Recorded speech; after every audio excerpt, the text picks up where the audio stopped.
Who's gonna protect the foster kids from scammers collecting checks posed as foster parents, pretending to care about fragile lives, desperately desiring to be rescued in respite? Now let us concentrate on encamping our village with resources and care. My family was struggling on how to deal with me because of my sexual preference at the time. And ultimately it ended me in care. I was raped twice by a family friend.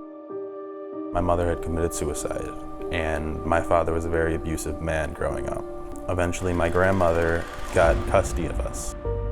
I had struggled with depression. I was very suicidal to the point where I could no longer safely be in my grandmother's home. She had to give up custody to the county so that I could get the help I needed.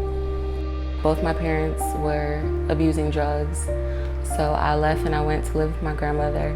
My father found out that I was being sexually molested by a family friend, so he took me to the hospital. The children's services got back involved. My mother for 12 years was incarcerated. I was put in foster care at 2 with the rest of my 4 siblings. I just sat in the room that was supposed to be mine. I knew at the time that I wasn't returning home, and that was a feeling of depression. I started to experiment with substances at 16. When you are displaced from love and family, you search for it in places where it may not be the best. I experienced depression a lot going through foster care. Being in that state, like away from your family, I think it's just hard mentally. I just wished I could go home. I'm sorry. I've seen lilies bloom in desolate mud.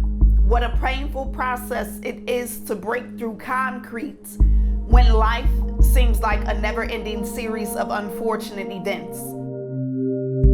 Went to Cleveland State, ended up dropping out, became homeless. None of my foster parents taught me how to budget. They didn't teach me how to drive, how to grocery shop. You don't know who your support system is anymore. You may not feel loved by your foster mom, but you can't return to your foster mom for help to ask a question or how to do certain things. They have been bounced around from home to home and school to school, and it's hard for them to stay focused mentally. There's no stability in their lives. At the University of Akron, my grades were bad all over again. I dropped out. Another barrier is transportation. They are choosing between, should I put food in the refrigerator or pay this bill versus buying that bus pass, in which the bus pass or transportation will actually help them get out there to seek jobs and appointments or go to interviews. When I was in crisis, that sense of belonging that I did have, it disappeared. Foster kids aren't disposable. Don't just hear me, hear them. Pay attention and listen to their stories. Quit flicking channels to deflect. Don't be numb to this. Foster kids are human. You have to learn to accept what you've been through and use it as a growing tool. And that's how I took it, and I used it to grow. All these people. Hi, baby. My mental state as a mother, I knew when I was pregnant that I needed to start becoming the best version of me so I could be the best mom to him and not let him see anything that I went through. I want to see these kids live out their dreams. Over suicide rates increasing because the mountain of depression collapsed on their chest, made it too hard to breathe.